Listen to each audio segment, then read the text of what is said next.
live up in Spokane. I've been up here for about 4 years, which has been really wonderful, not least because it's one of the most beavery cities in the country, I think. You know, there are beavers on the Gonzaga campus. There are, you know, of course, 1 million beavers in the Spokane River. There are beavers in Liberty Lake. So I love living out here in Eastern Washington, not least because it's such a beavery corner of the country.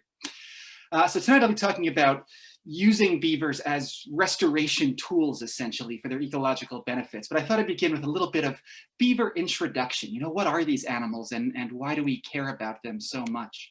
So first, what is a beaver? Beavers are rodents, of course, as I'm sure you all know. They're North America's largest rodent. So, you know, 40 to 50 pounds is a typical adult beaver. So they're pretty hefty animals. And they're semi-aquatic rodents, which means they spend really all of their lives in and around water. And they've got all kinds of wonderful adaptations for this unique semi-aquatic niche they fill.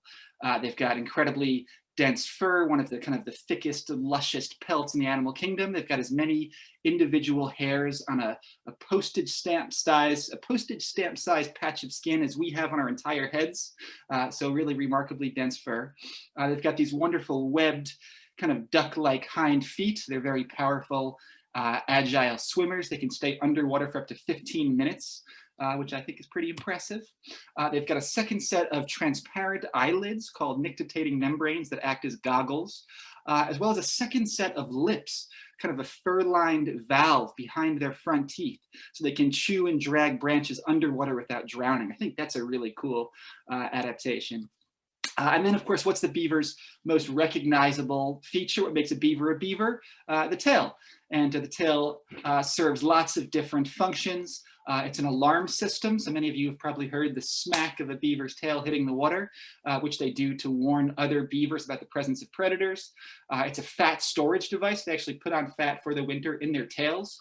It's a rudder while they swim, a kickstand out on land.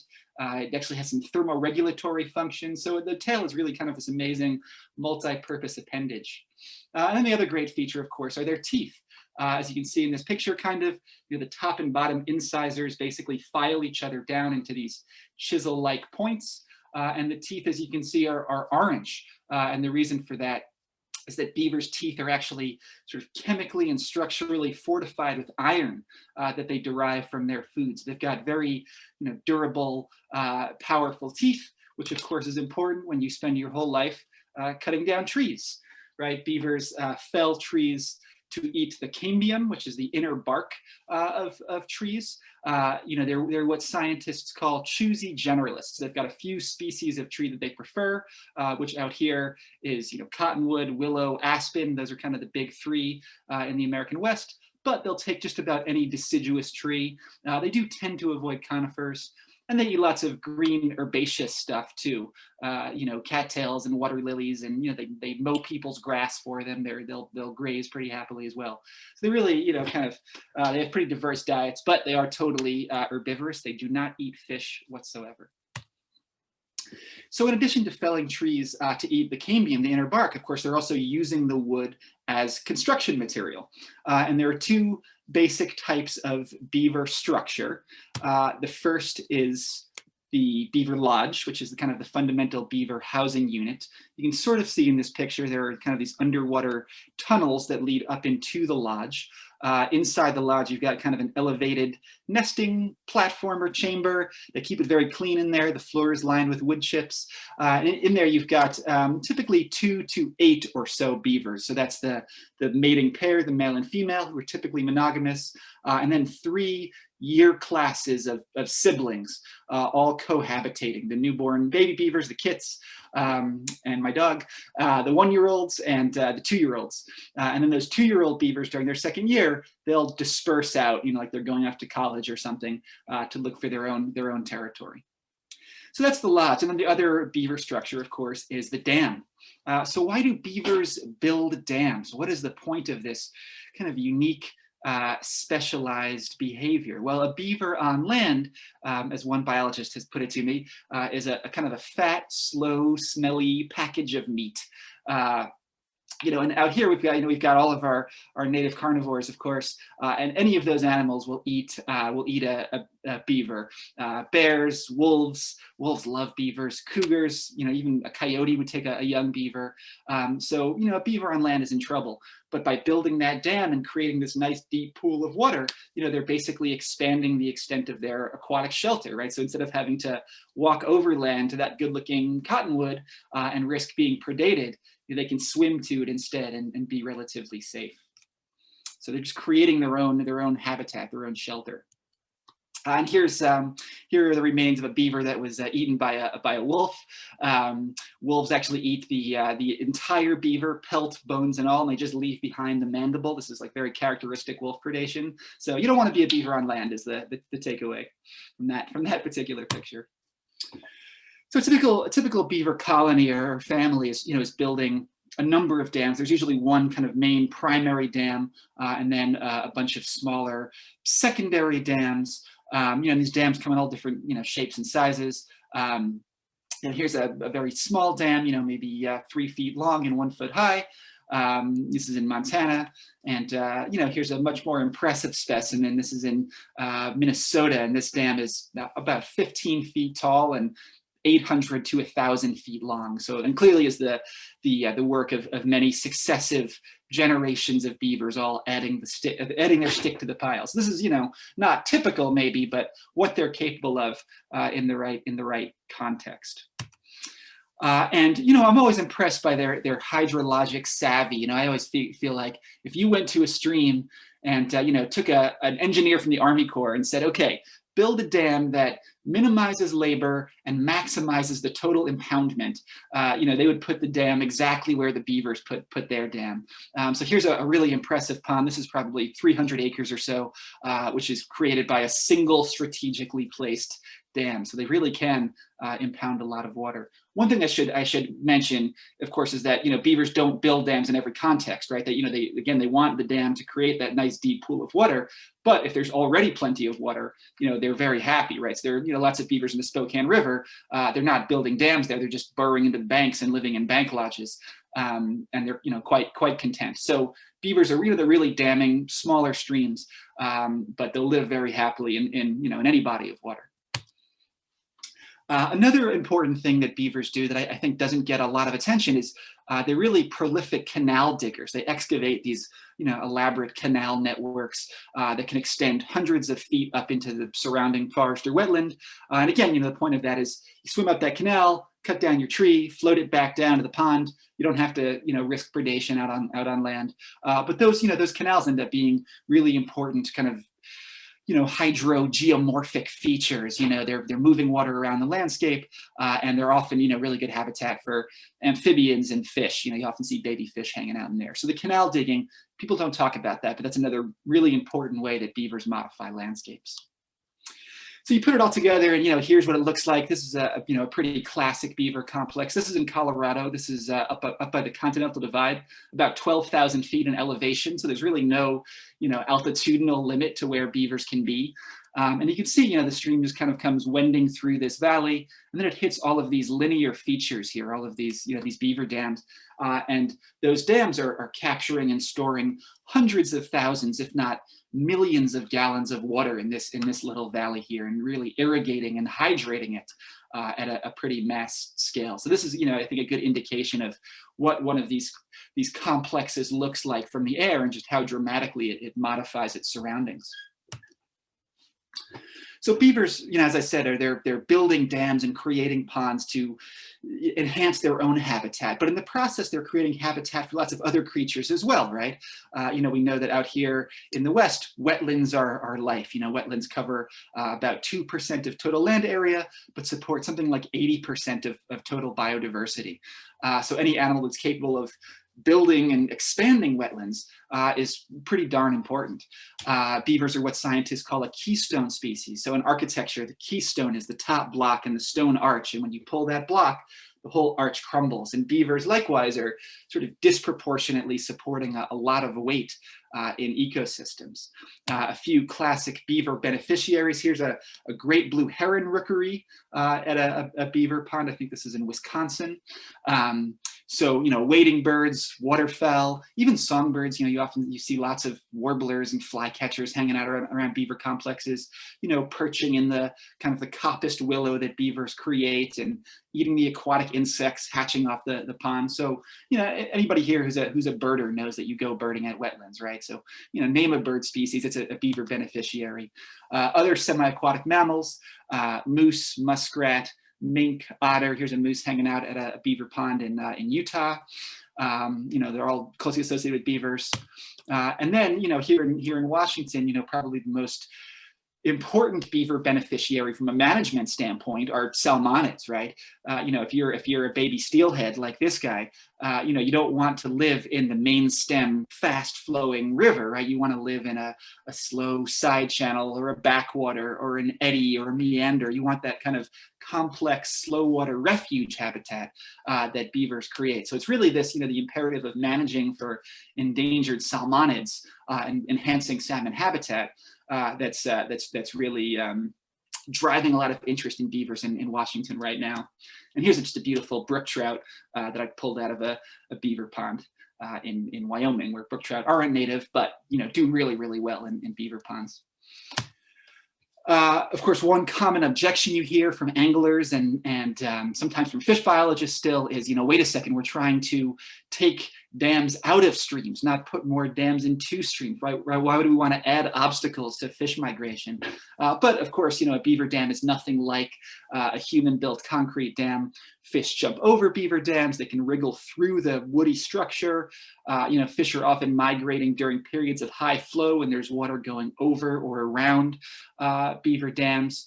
I know this is anecdote, not peer-reviewed evidence, but here's a nice example.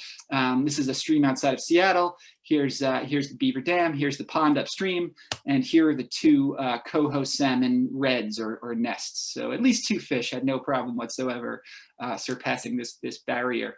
And in fact, the evolutionary connection between beavers and salmon is so deep that it inspired my favorite bumper sticker, which is "Beavers taught salmon to jump." I think that gets at it nicely.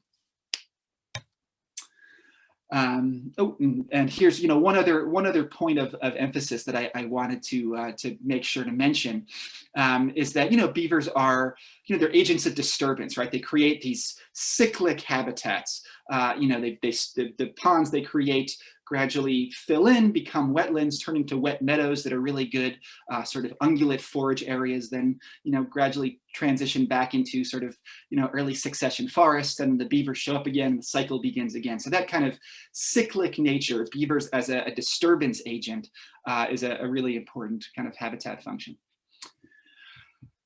So today we don't know exactly how many beavers live in North America.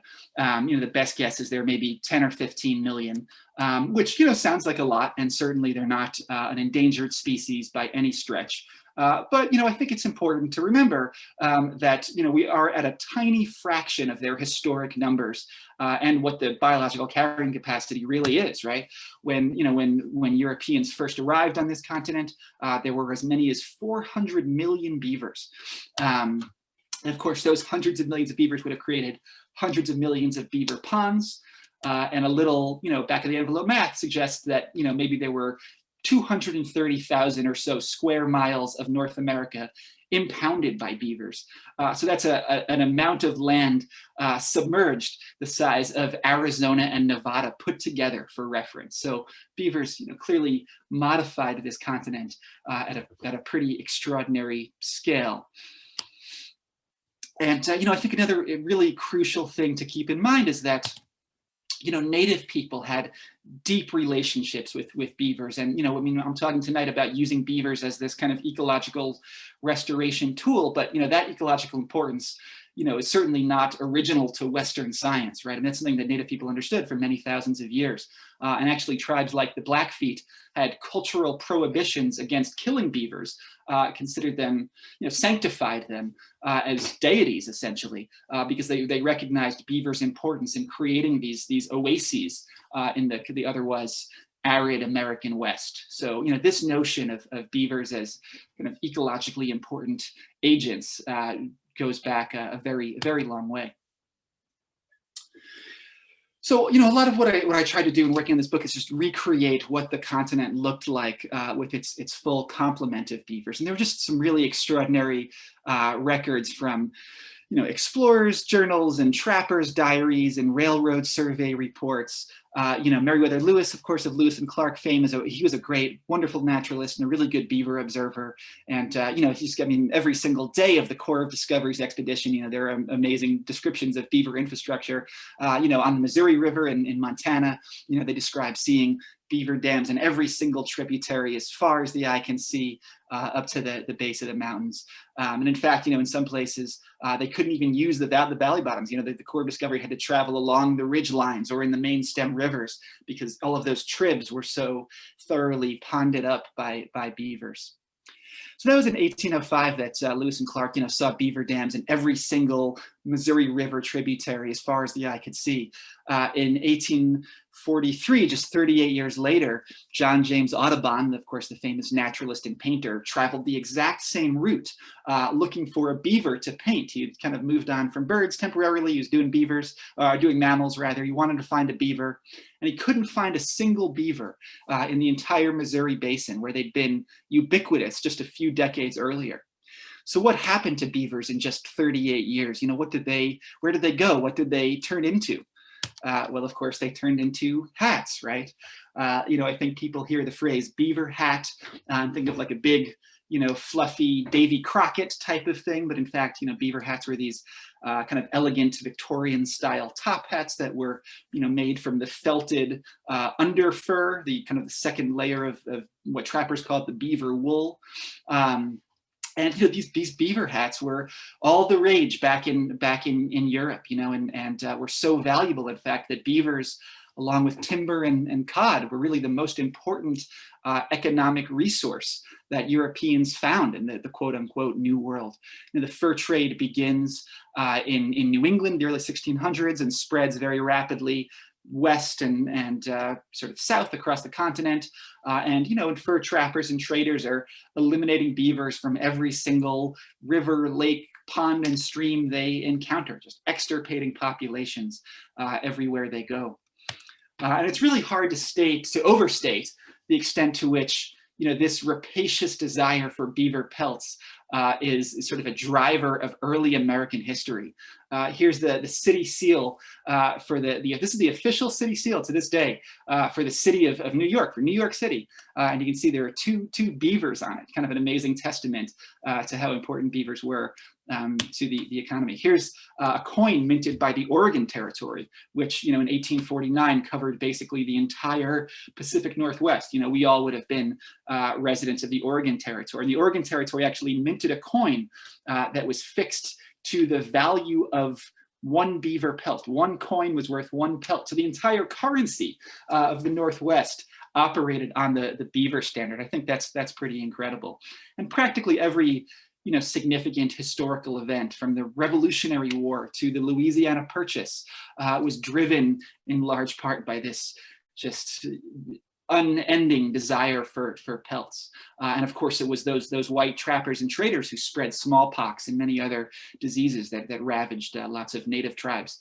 So the story of the fur trade is really the story of early American history in all of its kind of grandeur and tragedy.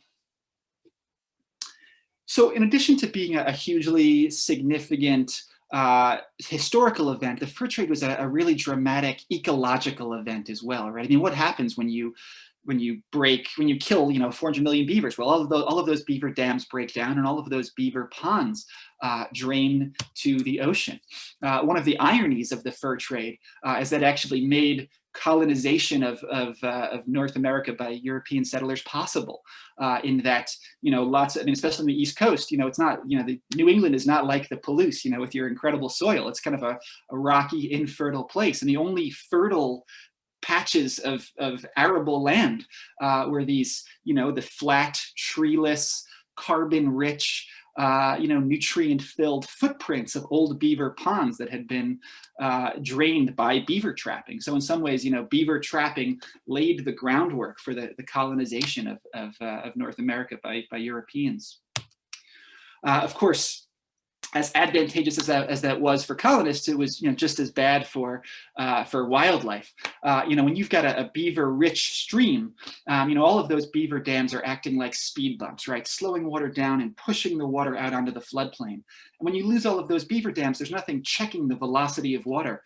And what you very frequently get is this really dramatic, catastrophic erosion and incision and the disconnection of the stream from the floodplain. And I think that we often see this sort of image and assume that's the legacy of overgrazing or mining or logging or some other ecological impact. But in many cases, this is the outcome. This kind of stream degradation and floodplain disconnection is the outcome of beaver trapping. And of course, the loss of this floodplain connectivity and stream complexity would have been catastrophic for all sorts of critters. This is a boreal toad, which lives out here in the West and is basically an obligate beaver pond breeder in much of its range. Only breeds in beaver ponds. And for salmon, this was just an absolute apocalypse. There have been studies in river basins on the Olympic Peninsula, basically suggesting that that the loss of beaver ponds contributed to a 97% decline in coho salmon rearing habitat. So again, I think that if you take nothing else away from this talk, I think it's the notion that the fur trade is a seminal ecological catastrophe, on a par with deforestation or the busting of the Midwestern prairie or gold mining in the Sierra Nevada. The fur trade transformed landscapes in really dramatic and pernicious ways. So by 1900 or so, North America's beaver population has kind of reached its nadir. We started with a few hundred million, and by 1900 we're down to maybe 100,000 beavers. Nearly all of them in Canada. Beavers were functionally extinct in the lower 48 for the most part. But fortunately, by the turn of the century, biologists start to wise up to say, hey, this is a pretty important critter, and we might want to bring it back. And Washington, Oregon, California, all of these states initiate beaver relocation and reintroduction projects, often using Canadian stock, because again, Canada had sort of some of the last beavers on the continent. Of course, the most famous beaver relocation project, early relocation project, occurred in Idaho in 1948. Some of you guys probably know this story. There, they were trying to move some beavers into what is today the Frank Church Wilderness. At first, they tried moving them on horseback. The horses didn't take very kindly to that idea. But it's 1948. It's just post-World War II. These guys have all of these surplus airplanes and parachutes on hand. And one of these biologists has the bright idea of trying to airlift some beavers into the backcountry. So in 1948, they airdropped 76 beavers. This is the Idaho Department of Fish and Game. 75 of the beavers survived the trip. One beaver unfortunately escaped from the crate in midair and fell to his death, very sad. But when they flew back over this landscape a year later, they actually saw ponds and wetlands in all of the places where they dropped beavers. So this was, a highly effective state-of-the-art project at the time. Nobody is airlifting beavers anymore, as far as I know. But in 1948, that was pretty effective. So throughout the 20th century, beavers are recovering. They're being relocated and reintroduced, and there are some trapping bans put into place temporarily, and beavers are starting to bounce back. Of course, the problem is that as beavers recover, they're moving back into their former habitats, which we humans have colonized in their absence, right? It turns out that good beaver habitat and good human habitat is basically the same habitat. We both like, low gradient stream corridors and broad, fertile, flat floodplains. That's where beavers build their dams, and that's where we put our rail lines and our roads and our power lines and our infrastructure. And I'd argue that we're the nuisance species more than they are in most cases. But there's no question they can be difficult to coexist with. Here's a set of railroad tracks in Massachusetts these tracks were sort of refurbished. It's $1 million project, and within 2 months of the track's completion, beavers had them underwater. So that's frustrating. Here's another nice illustration of beaver conflict. This is in New Mexico. I came across this cabin, and what you can sort of see in this picture, which I really like, is so the beavers begin their dam up here in the left-hand corner of the screen. They dam up to the base of the cabin, then they incorporate the cabin in the dam, and they keep going on the right-hand side. So you wouldn't want to be that landowner probably, but you have to admire the ingenuity of the beavers in that instance.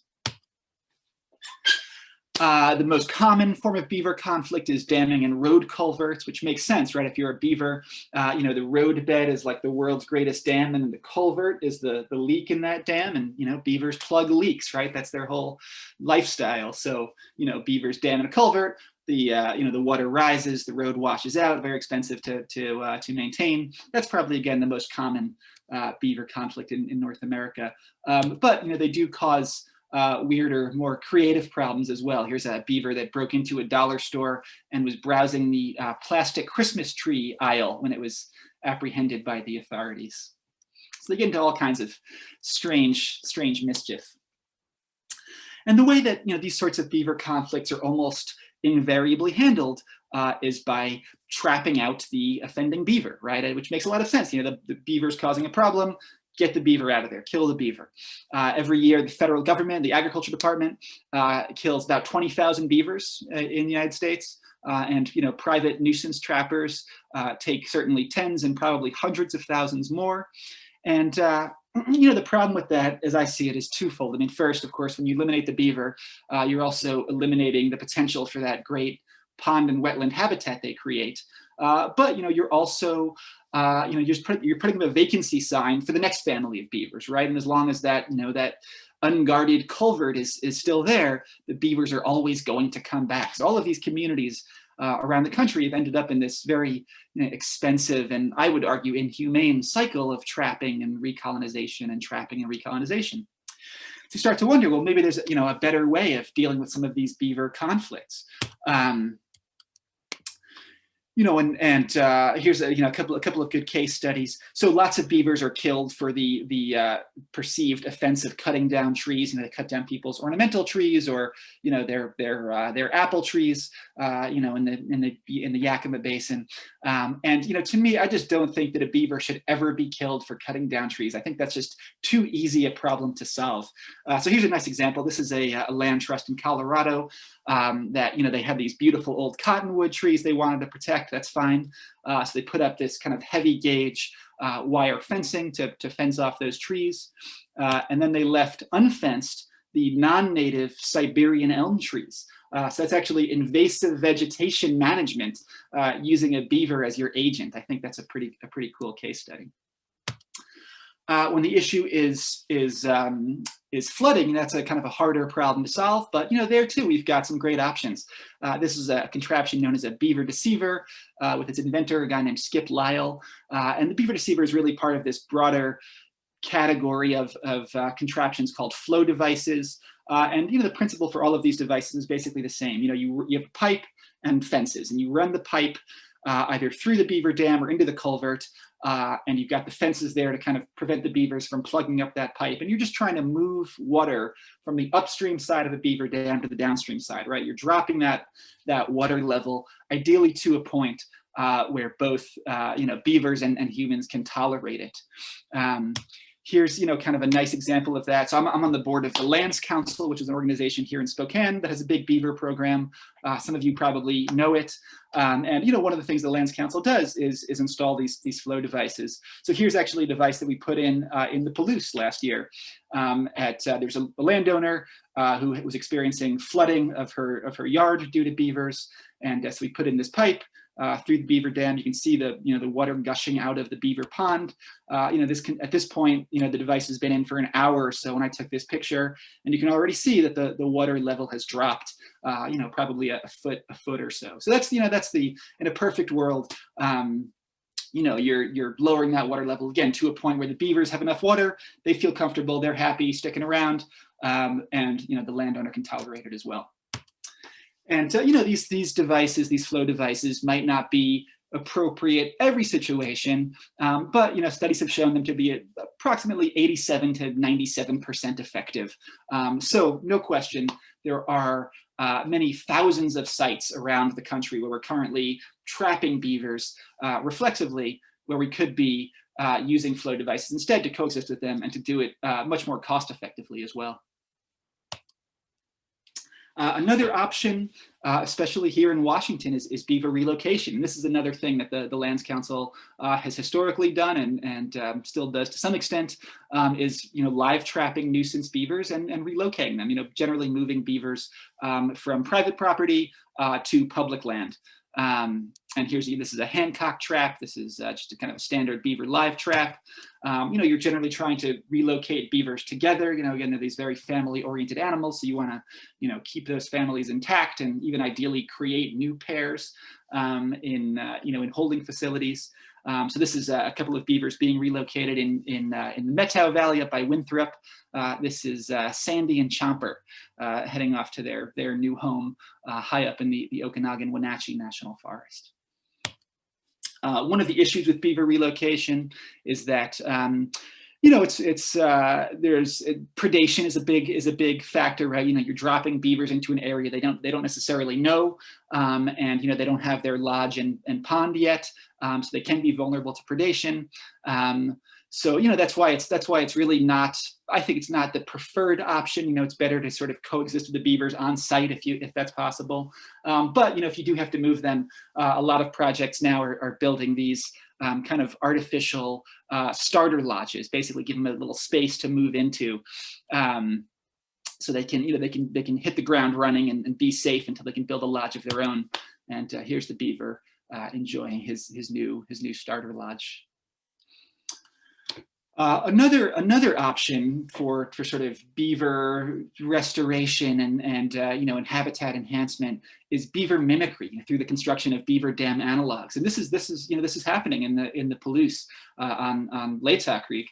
And the idea here is basically that again, when we eliminated beavers 200 years ago, we changed streams in ways that make it hard for beavers to resettle, right? When you've got a super channelized and sized stream, that stream is basically like a fire hose. And if you're a beaver who tries to build in that stream, that concentrated flow is just going to blow your dam out, right? So in many cases, it makes sense to basically give them some structure to build off of, to build one of these beaver mimicry structures, a beaver dam analog, and basically, give them a leg up, give them a head start.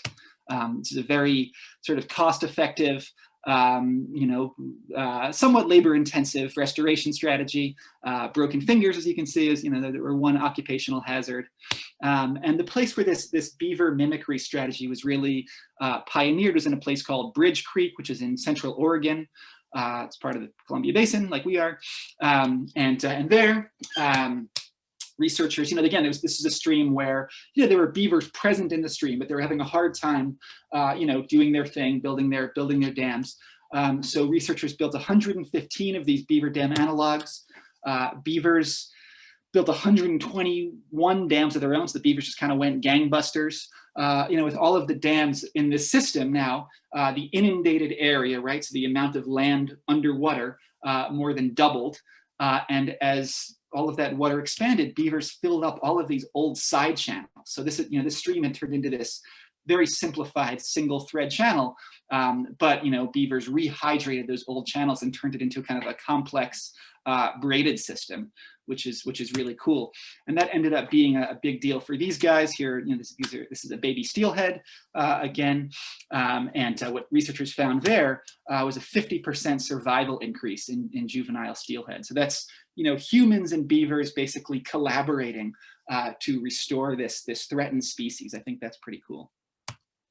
And again, this is another thing that the Lands Council does is stream restoration using beaver dam analogs. And just last week, I was up on Thompson Creek, which is up by Newman Lake, and there, there's a big sort of phosphorus issue. Thompson Creek, this very sort of degraded, dredged, ditched, straightened agricultural channel, just trying to restore some complexity to it.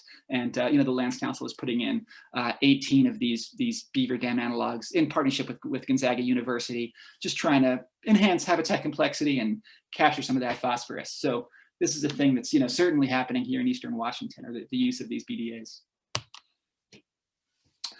So I've been talking a lot about sort of the habitat creation benefits of beavers for salmon and other species. But what about ecosystem services for us humans? What do beavers do for us that we might care about? And there are a few really key services that I wanted to highlight.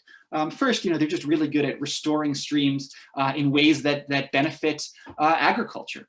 And here's what I think is an incredible case study from Nevada. This is a stream called Maggie Creek, which in 1980 was basically this really degraded, eroded, lifeless channel. This is basically the result of 100 years of unmanaged cattle grazing. Cows just eating all of the vegetation and causing sort of extreme erosion. So in this instance, the Bureau of Land Management and the local ranchers kind of worked together to put in some pretty common sense grazing prescriptions. They fenced off some stream sections, they changed the grazing rotations in others. The vegetation started to regrow in the 1990s, and pretty soon beavers found their way back into the system. So beavers, nobody reintroduced beavers here. Beavers just have this magical way of just identifying and finding available habitat. So here's what the stream looked like in 1980. The next picture I'm going to show you is the exact same stream in more or less the exact same place when I visited it in 2017. Okay, so just keep this picture in mind, and then check out this. I think that's pretty cool, right? This looks a whole lot better than that. Now you might look at this system and say, well, wait a second, I don't see any beavers. What are the beavers doing here? Well, all of this cattail growth is growth atop an old beaver dam. So beavers are very embedded in this system.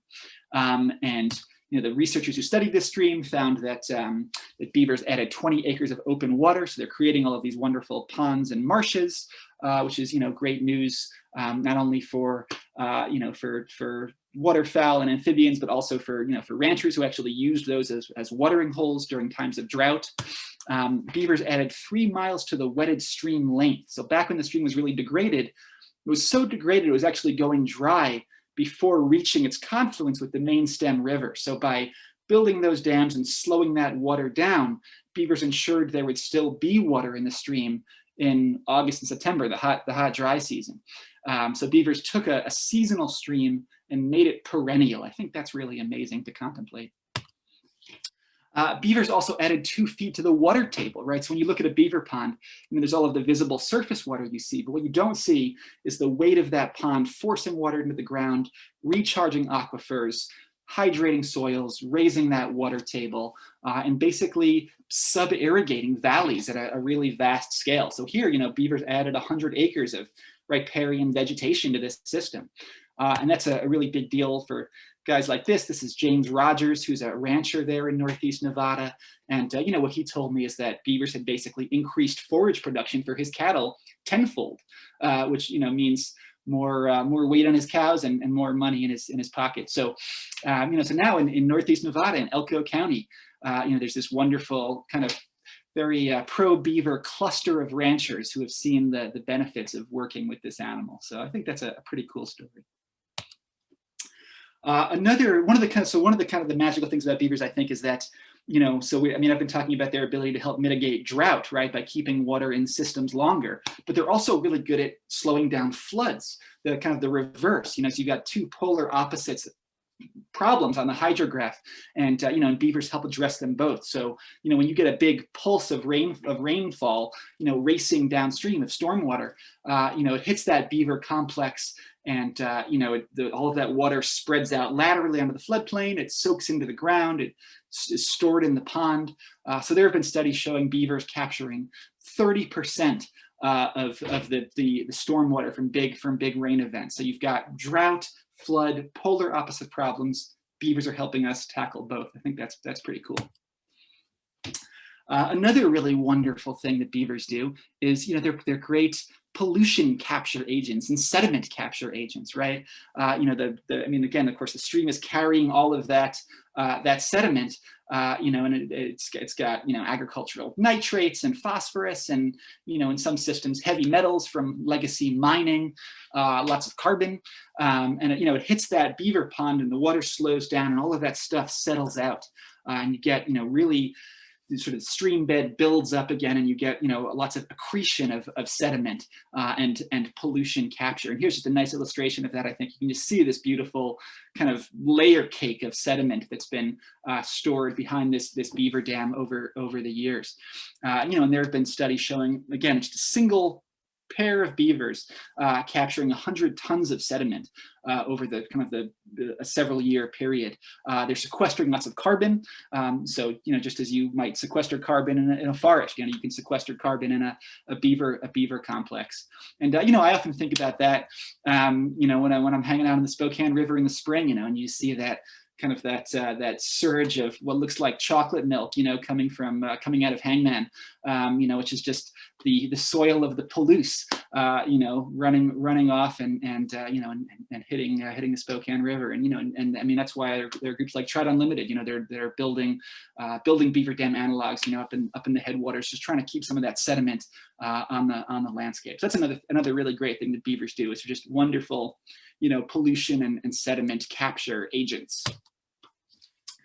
And then the final, fabulous beaver benefit that I just wanted to highlight is they're just great firefighters. Of course, water doesn't burn, and beavers, by spreading water out and hydrating plants, are really good at creating fire breaks and fire refugia. A lush green verdant plant is less likely to burn than a dry brittle one, right? And that's what beavers do. They irrigate plants really well. So here's a nice illustration of that point. This is the Sharps fire in Idaho a few years ago. And you can see all of the the hill slopes have just been burnt to a crisp, and the last kind of green, blue, wet place in the landscape is that beaver created valley bottom. So that that notion of beavers as firefighters, that's something that the beaver community has always kind of anecdotally observed, and in the last year or two there's been some great peer-reviewed studies about that benefit that's really catalyzing a lot of interest in beavers right now, I would say. So we've given all of the kind of the wonderful things that beavers do. Why aren't they more accepted and beloved than they are? Why do we still kill so many of them? And to me, I think that just comes down to a kind of a failure of historical imagination, right? When we killed beavers, when we trapped out 400 million beavers, we changed landscapes in ways that we don't fully recognize, right? And I think we internalized this concept of a healthy aquatic system being, this free-flowing, fast-moving, single-thread, cobble-bottom stream, when in reality, many of our aquatic systems look much more like this. The water was sort of sluggish and spread out, and there were dead and dying trees everywhere, and it, it kind of smelled like decomposition, So this isn't like necessarily a place that you would see, in an Orvis catalog or a Field and Stream magazine. But, I think in many, many places, this sort of beaver created system was much more rule than exception. And, we just have a really hard time, I think, internalizing the notion that what beavers do is natural and normal. When beavers show up in places, we tend to say that they're wreaking havoc on streams, that they've invaded streams, that they're, changing streams. Here's just an article I pulled up recently about, about beavers recolonizing an area in New York, and one of the local residents said it was never a lake before, and he'd probably lived there for a couple of decades, right? But if you were there 1,000 years ago, who knows what you would have seen? So I think that we have to change our baselines and kind of reconfigure our historical imagination and begin to think about what these systems looked like prior to European contact. So to sum it all up, we've got this fabulous rodent that provides all of these wonderful ecosystem services for both humans and other species. It does it all for free, and best of all, it doesn't need permits. That's really nice too. So in sum, I think it's, as the mantra of the Beaver Believer goes, it's time to step back and let the rodent do the work, as we like to say in the beaver community. So with that, I think we've got some time for some questions. I did write a book about all this stuff. If tonight did not satiate your appetite for beaver knowledge, you're welcome to email me. I'll put my email in the chat as well.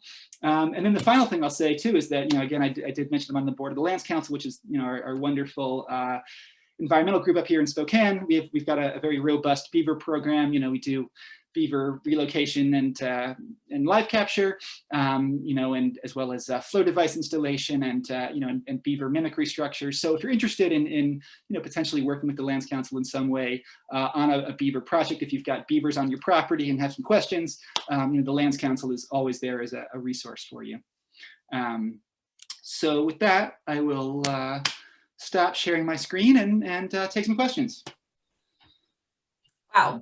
Well, thank you so much. First of all, I think I can speak for everyone when I say the passion and knowledge you brought to this was amazing. So that was very awesome. Thank you. Thank you. So as a reminder, if you have any questions, you're welcome to put them in the chat. Otherwise, you're welcome to also unmute yourself and ask Ben directly. I'm going to start off with a few questions that were submitted with the registrations. So first of all, what is the coldest temperature a beaver can survive? Yeah, I mean, there are beavers up to the Arctic tundra line, and the lodge the Beaver Lodge is a really amazing structure. It's the kind of the basic sort of superstructure is sticks, but then they kind of plaster that with mud, and they create this really wonderful, kind of seal. And they're all huddled in there together, right? The whole colony's in there, so their body heat is warming it up. So there have been studies, showing that up in Canada where the temperature is 40 degrees below zero, and it's actually above freezing inside the lodge. So yeah, they're just amazing animals that do well in any water temperature. Nice. That's great to hear. That's awesome. And then someone else asked, are beavers nocturnal? Because I never seem to see them. Yeah, beavers are nocturnal. They're really crepuscular, right? So they're out at dawn and dusk as well. So that's the best time to see them is go out there right after nightfall. You can still see a little bit, and oftentimes they'll be out and about. But yeah, I mean, they're definitely during midday. You're not likely to see a beaver. There's actually a lot of debate about whether beavers have always been nocturnal because they have very, very poor eyesight. They don't have any of the kind of ocular structures that most nocturnal animals have. So there's one theory that they actually became nocturnal as a result of human hunting pressure. I don't totally buy that, but that is one theory. They weren't always nocturnal, but they certainly are today. Awesome. Someone asked, how do you navigate the perceived negative downstream impacts of beaver dams in a ranching community? Yeah, that is a good question. I mean, that's like one very common thing. It's funny. I do think that the ranching community is coming around on beavers to some extent, but like the sentiment that I often hear is, yeah, I love beavers, but I want them upstream. I don't want them on my property. I want them, on somebody else's property. And I guess what I would say to that is, I mean, look, I'm not going to convince anybody about the importance of beavers, right? I'm just like, I'm like some liberal writer guy, I don't think that ranchers trust me necessarily, but there are some wonderful ranchers out there who again have had this experience firsthand.